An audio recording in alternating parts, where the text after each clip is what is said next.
Welcome traders. তো তোমাদের আরো একবার ইনভেস্টর বলা ট্রেডার ইউটিউব চ্যানেলে স্বাগত জানাই। তো আজকে আমরা কয়েকটা স্টক সম্বন্ধে আলোচনা করব, ইম্পর্টেন্ট স্টক যেগুলো ভবিষ্যতে কিন্তু একটা মাল্টিব্যাগার রিটার্নস কিন্তু তোমাদের জেনারেট করে দিতে পারে।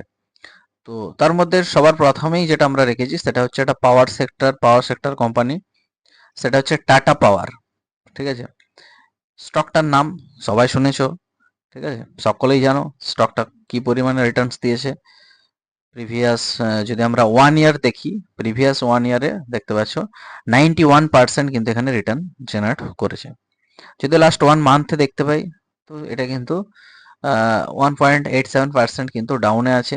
যদি 3 ইয়ার্সে দেখি, তাহলে প্রায় 250% কিন্তু এটার রিটার্ন জেনারেট করেছে। কিন্তু এটা দেখে এমন কিছু ভাবার কিছু নেই যে এটা ভবিষ্যতে কিন্তু আর রিটার্ন দেবে না। তো আমরা যদি ফার্স্ট টাটা পাওয়ার কোম্পানি সম্বন্ধে জানি, এটা টাটা গ্রুপের যেহেতু কোম্পানি, সেহেতু এটা চোখ মুজে বিশ্বাস করার মতো একটা কোম্পানি বটে। তো এটা যদি আমরা ওভারভিউ দেখতে পাই, তো দেখুন 52 উইক লো এবং 52 উইক হাই, 216 থেকে 464 যে রেঞ্জটা আছে, এখন কিন্তু তার থেকে মানে যেটা 52 উইক হাই আছে তার থেকে কিছুটা নিচে কিন্তু ট্রেড করছে। ঠিক আছে, এবং আমরা যদি দেখতে পাই এটার ফান্ডামেন্টালস তো বলার সেরকম কিছু নেই, মার্কেট ক্যাপ প্রচুর। ঠিক আছে, 1,40,531 crore। পি রেশিওটা তুলনামূলক বেশি আছে, 38.01 আমাদের ইন্ডাস্ট্রি পি এর থেকে। তো এক্ষেত্রে এটাকে বলা যাবে না যে এটা ওভার ভ্যালুড কোম্পানি। ঠিক আছে, যদি আদার্স দেখান যে ডেট টু ইকুইটি বা আদার্স যেগুলো আছে, সবই মোটামুটি কিন্তু আরওই, রিটার্ন অন ইকুইটি সবই কিন্তু মোটামুটি ঠিকঠাকই আছে। আমরা যদি দেখি ফিনান্সিয়ালটা, হ্যাঁ, তো দেখতে পাচ্ছেন কোয়ার্টারের রেজাল্ট কিন্তু দেখুন প্রতিটা কোয়ার্টারে কিন্তু তুলনামূলক বেশি হয়েছে। হ্যাঁ, আলটিমেট যদি ইয়ারলি দেখি, দেখতে পাচ্ছেন একটা বেশ মোমেন্টাম একটা ভালো রকমের আছে। রেভিনিউ, প্রফিটও সেম হবে। প্রফিট যদি দেখেন কোয়ার্টারলিও কিন্তু মোটামুটি 1,000 crore কাছাকাছি প্রত্যেকটা কোয়ার্টারেই মোটামুটি রেজাল্ট আছে। ইয়ারলি যদি আমরা দেখি, তো সেটাও কিন্তু আপওয়ার্ডস মুভমেন্ট এখানে দেখতে পাচ্ছি। নেটওয়ার্ক তো আপওয়ার্ড থাকবে, সেটা নিয়ে সন্দেহের কিছু নেই। আচ্ছা, টাটা পাওয়ার কোম্পানি সম্বন্ধে তো বলার কিছু নেই, কিন্তু আমরা যেটা দেখব সেটা হচ্ছে শেয়ার হোল্ডিং প্যাটার্ন। অবশ্যই এটা কিন্তু একটা মেজর ইম্প্যাক্ট। তো দেখুন, চলুন মার্চ 2023-তে যদি লক্ষ্য করি আমরা, 46.86% কিন্তু এখানে আমাদের প্রমোটারদের হোল্ডিং আছে। সেক্ষেত্রে আমরা যদি মার্চ 2024-এ দেখি, বাকিগুলোই দেখি, সমস্ততে কিন্তু যেটা প্রমোটার হোল্ডিং সেটা কিন্তু সেমই আছে। এবং রিটেল অ্যান্ড আদার্স দেখুন, মার্চ 23-এ যেটা ছিল 29%, সেটা এখন কিন্তু কমে দাঁড়িয়েছে 27.9%। এটা কিন্তু একটা মেজর, ভালো করে দেখুন। দেখুন সেপ্টেম্বরে কিন্তু এটা প্রাইস কিন্তু কমে গেছিল, রিটেলারদের আকর্ষণ এটার প্রতি কমে গেছিল 27%। হ্যাঁ, এবং ডিসেম্বরে দেখুন 26.86, মানে রিটেলাররা বিক্রি করছে, তাহলে কিনছে কারা সেটাও একটু লক্ষ্য করি। দেখুন এখানে আমরা যদি দেখি, দেখুন এখানে মার্চ 23-এ লক্ষ্য করুন, mutual fund 3%, foreign institution around 9.5%-এর মতো, আর আদার ডোমেস্টিক ইনস্টিটিউশন 11%-এর মতো। এটা আপনারা যখনই দেখতে পাবেন সেপ্টেম্বর 23-এ, তাহলে 3, 10, 11 এরকম একটা যে সিনারিও, সেটা কিন্তু আস্তে আস্তে দেখুন 4, 10, 12 হয়ে গেছে। ঠিক আছে, তার মানে বাড়ছে। লক্ষ্য করুন তারপর 5 হয়ে গেছে। মিউচুয়াল ফান্ড কিন্তু আমাদের ফান্ড হাউসগুলো কিন্তু প্রচুর পরিমাণে এটা বাইং করেছে, এবং যদি বর্তমানে দেখি প্রায় 6%, এখানে 9, এখানে 10। তাহলে আলটিমেট রিটেলারদের কাছ থেকে কিনলো কারা? কিনলো মিউচুয়াল ফান্ডরা, ফরেন ইনস্টিটিউশনরা, আদার ডোমেস্টিক ইনস্টিটিউশন, অর্থাৎ বিভিন্ন বড় বড় ফান্ড হাউস, বিদেশি ফান্ড হাউস। ঠিক আছে, তারা কিন্তু এটা কিনলো। প্রমোটারদের শেয়ার হোল্ডিং যেহেতু সেমই আছে, তার মানে এখানে কি দাঁড়াচ্ছে? তার মানে এটাই দাঁড়াচ্ছে যে শেয়ারটার পোটেনশিয়াল কিন্তু প্রচুর। ঠিক আছে, আমাদের রিটেল ইনভেস্টররা এটার উপর কিন্তু আহ, বিশ্বাস না রাখলেও এটার প্রতি কিন্তু বড় বড় যেগুলো ইনস্টিটিউশনাল বায়ার, তারা কিন্তু এটার প্রতি প্রচুর পরিমাণে এটার প্রতি কিন্তু বিশ্বাস রেখেছে। এছাড়াও আমরা দেখতে পাচ্ছেন এখান থেকে যে top mutual fund invested quant, ঠিক আছে, কোয়ান্ট, কোয়ান্টে কিন্তু সব থেকে বেশি আছে, বরোদা, হ্যাঁ, এগুলো কিন্তু এখানে আছে। তো আমরা যদি একবার টার্মিনালে চেক করি, চার্ট প্যাটার্নটা একবার চেক যদি করি, চলুন একবার দেখে নেওয়া যাক।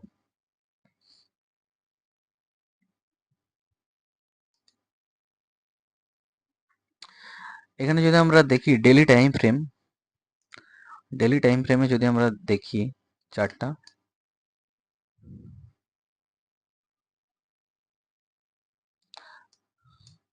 লক্ষ্য করুন,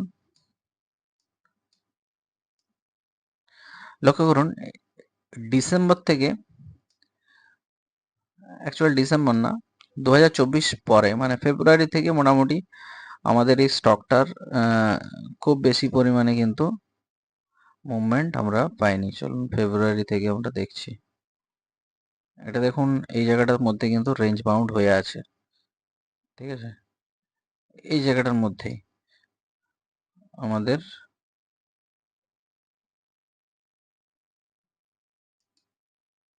লক্ষ্য করুন, ফেব্রুয়ারি থেকে এখন হয়ে গেল প্রায় জুলাই, ঠিক আছে, তাহলে মোটামুটি এই এতগুলো মাস ধরে স্টকটা কিন্তু একটা জায়গার মধ্যে রেঞ্জ বাউন্ড আছে। কোন রেঞ্জ বাউন্ড সেটা, জায়গাটা কত দেখুন, 350 থেকে 450, মোটামুটি 100 টাকার মধ্যে এখান থেকে আপ ডাউন হতে হতে চলেছে। তাহলে এখন যে পজিশনে স্টকটা দাঁড়িয়ে আছে, লক্ষ্য করুন, এখন 438 টাকা 25 পয়সায় যে আছে, এখান থেকে যদি মুভমেন্ট আসে, উপর দিকে যদি মুভমেন্ট আসে, আচ্ছা আমরা একটা জিনিস লক্ষ্য করবো আরো, কি লক্ষ্য করব, সেটা হচ্ছে ভলিউম, ভলিউমটাও লক্ষ্য করার ব্যাপার আছে। দেখুন লাস্ট এখান থেকে কিন্তু প্রচুর অনেকগুলো কিন্তু এখান থেকে সবুজ ক্যান্ডেলের ফরমেশন হচ্ছে, হ্যাঁ, মানে এখানে কিন্তু স্ট্রংলি কিন্তু এখানে একটা বাইং মোমেন্টাম আসতে চলেছে, এবং এই জায়গাটা যদি ক্রস করে মোটামুটি ধরুন 465 যে রেঞ্জটা আছে সেটা যদি ব্রেক করে, তাহলে অবশ্যই এটা কিন্তু আরো একটা ভালো রকমের মাল্টিব্যাগার কিন্তু রিটার্নস এখান থেকে জেনারেট করবে, ঠিক আছে। যেহেতু পাওয়ার সেক্টর, আপনারা রিসেন্টলি লক্ষ্য করেছেন যে বিভিন্ন পাওয়ার সেক্টর, যে আদার্স পাওয়ার সেক্টরগুলো আছে সেগুলো কিন্তু প্রচুর পরিমাণে এখন আপওয়ার্ডস মুভমেন্ট কিছুদিন আগে দিয়েছিল। এই জায়গাটা লক্ষ্য করুন, এখান থেকে পুরো একদম এখান থেকে যে আপওয়ার্ডস মুভমেন্টটা দিয়েছে, তো সেই রকমই এখন কিন্তু কনসলিডেশন ফেজের মধ্যে আছে। এটা কিন্তু এই যে সামনেই বাজেট আছে, হ্যাঁ, তো পাওয়ার সেক্টর কিরকম কি অ্যালোকেশন হয়, কিরকম কি অর্ডার আসে, সেগুলোর উপরেও কিন্তু প্রচুর নির্ভর করছে। যদিও এটা একটা গভর্নমেন্ট কোম্পানি এটা নয়, তবু কিন্তু এটা এর কিন্তু মেজর এফেক্ট কিন্তু পড়বে, বাজেটেরও, বাজেট থেকেও কিন্তু এফেক্ট এখানের উপর পড়বে। তো এটা কিন্তু আমার একটা স্ট্রংলি রিকমেন্ডেড শেয়ার, যেটা হচ্ছে টাটা পাওয়ার কোম্পানি। অবশ্যই কিন্তু ওয়াচ লিস্টে রাখবেন, এবং ঠিক পজিশনে এটাই কিন্তু একটা অ্যাকচুয়াল, যদি আপনারা বাই করতে চান এটাই পজিশন, একসঙ্গে পুরো বাই করবেন না, হ্যাঁ, কিছু কিছু করে আপনারা কিন্তু এখন এখন থেকে বাই করতে পারেন। এরপর নেক্সট যে আমরা শেয়ারটার কথা বলবো সেটা হচ্ছে, সেটাও একটা খুব ইম্পর্ট্যান্ট শেয়ার, সেটা হচ্ছে দেখতে পাচ্ছেন অশোক লেল্যান্ড। অশোক লেল্যান্ড আপনারা দেখেছেন গাড়ি তৈরি করে। তো আমরা যদি দেখি 1 মান্থের চার্ট কিন্তু খুব বেশি ভালো না, 1 ইয়ারে এখান থেকে কিন্তু একটা সলিড মুভমেন্ট দিয়েছিল এটা, এটা আমরা যদিও ক্যাপচার করতে পেরেছি, ঠিক আছে, এই জায়গাটা ক্যাপচার করতে পেরেছি। তখন ইউটিউব চ্যানেল ছিল না, আপনাদেরকে জানানো হয়নি, ঠিক আছে। তো এখন থেকে কিন্তু আপনারা ভিডিওগুলো ফলো করে যান, অবশ্যই কিন্তু রিটার্নস আপনাদের জেনারেট হয়ে যাবে, অসুবিধার কিছু নেই। দেখুন এই রেঞ্জটার মধ্যে প্রচুর অনেক দিন কিন্তু রেঞ্জ বাউন্ড অবস্থায় ছিল, হ্যাঁ, এবং আমরা একটা প্রেডিকশন করেছিলাম যে এখান থেকে একটা আপওয়ার্ডস মুভমেন্ট দেবে, এবং সেটাই হয়েছিল। এটা যদি আমরা টার্মিনাল খুলে দেখি, ভালো করে এখান থেকে দেখবেন, লক্ষ্য করে, যদি আমরা টার্মিনালে ডেইলি টাইম ফ্রেমে দেখি, লক্ষ্য করুন, এখান থেকে একটা ডাউনওয়ার্ডস মুভমেন্ট দিয়েছে। আমরা যদি দেখি যে মোটামুটি একটা এরকম একটা হাই লাগিয়েছে, হাই লাগার পর একটু ডাউন আছে। তাহলে সেক্ষেত্রে লক্ষ্য করুন 52 উইকস হাই 245.67 আর লোটা 157, যাই হোক লো এর কাছাকাছি আর যাবে না, এটা চিন্তার কোনো কারণ নেই। 52 উইকস হাইয়ের থেকে কিন্তু অনেকটা নিচে আমরা ট্রেড করছি, এটা দেখতে পাচ্ছি। তো এই ক্ষেত্রে আমাদের এখন কি করণীয়, আমাদের ধীরে ধীরে ধীরে ধীরে এটা কিন্তু বাইং করতে হবে এখন থেকে। ভলিউমও কিন্তু যথেষ্ট পরিমাণে আছে, লক্ষ্য করছেন। অ্যানালিস্টদের দেখুন এস্টিমেশন 77% আছে, যদিও এটা অতটা গুরুত্বপূর্ণ ব্যাপার নয়। মার্কেট ক্যাপে 67,000 crore আছে। পি রেশিও যথেষ্ট ঠিকই আছে, পি রেশিও অসুবিধার কিছু নেই, ভালো আছে, ইন্ডাস্ট্রি পি এর কাছাকাছি আছে। Not it's not a over valued company, ডিভিডেন্ডও দেয়, অসুবিধার কিছু নেই। আচ্ছা, ডেট টু ইকুইটিটা 4.53, তুলনামূলক একটু বেশি আছে, কিন্তু অশোক লেল্যান্ড যথেষ্ট একটা কিন্তু নামি কোম্পানি। এক্ষেত্রে আমরা যদি রেভিনিউ দেখি, রেভিনিউ কিন্তু দেখতে পাচ্ছেন আপওয়ার্ডস মুভমেন্ট আছে, প্রফিটও এখানে দেখুন 2022-তে 2021-এ করোনা পিরিয়ডটাতে তুলনামূলক একটু নিচের দিকে ছিল, মানে লসে ছিল আমার কোম্পানি, কিন্তু 2023-24-এ আবার সেই গতি কিন্তু ফিরে পেয়েছে। নেটওয়ার্ক তো অবশ্যই ইনক্রিজিং আছে, অসুবিধার কিছু নেই। আহ, দেখুন অশোক লেল্যান্ড তো অবশ্যই বিভিন্ন যে গাড়ি প্রোডাকশন তৈরি করে এবং নতুন তারা ইভি লঞ্চ করতে চলেছে। তো সেক্ষেত্রে ইভি লঞ্চ করার জন্যই কিন্তু ওই যে মুভমেন্টটা দেখতে পাচ্ছেন, ওই মুভমেন্টটা কিন্তু ইভি লঞ্চের জন্যই ব্যাপারটা হয়েছে। যদি আমরা দেখতে পাই এখানে শেয়ার হোল্ডিং প্যাটার্নটা একবার যদি লক্ষ্য করি, লক্ষ্য করুন মার্চ 23-এ যেটা ছিল প্রোমোটার্সদের 51%, এক্ষেত্রে মার্চ 24-এও 51%ই আছে, মানে প্রোমোটাররা কিন্তু এক্সট্রা কিছু বাইং করেনি। লক্ষ্য করুন রিটেলদের, রিটেল কিন্তু 11.46, এখানে 10, অর্থাৎ রিটেলারদের কিন্তু কমেছে। এখানে দেখুন রিটেল 14%। একটা জিনিস লক্ষ্য করবেন, ডিসেম্বর 2023 এখানে রিটেল দেখুন 13% আছে, মিউচুয়াল ফান্ড 8.75, ফরেন ইনস্টিটিউশন 20%। দেখুন ফরেন ইনস্টিটিউশন কিন্তু একটা মেজর জায়গায় কিন্তু আছে ফরেন ইনস্টিটিউশন। মিউচুয়াল ফান্ড হাউসরাও মোটামুটি এখানে 5-6%-এর মতো কাছাকাছি আছে, মানে একটা স্ট্রং আর কি শেয়ার হোল্ডিং প্যাটার্ন। এর থেকে ভালো শেয়ার হোল্ডিং প্যাটার্ন কিন্তু কিছু হতে পারে না। বিদেশ ফরেন যে ফান্ড হাউসগুলো আছে, তারা উইদাউট না দেখে শুনে, উইদাউট নলেজে কিন্তু সেখানে যে কোনো জায়গায় ইনভেস্ট করবে না, সেটা আপনারা সকলেই জেনে গেছেন অলরেডি যারা এখনো আছেন। একবার যদি আমরা এটার টার্মিনালে দেখি, দেখুন এই জায়গাটা আমরা যদি দেখি আওয়ারলি টাইম ফ্রেমে,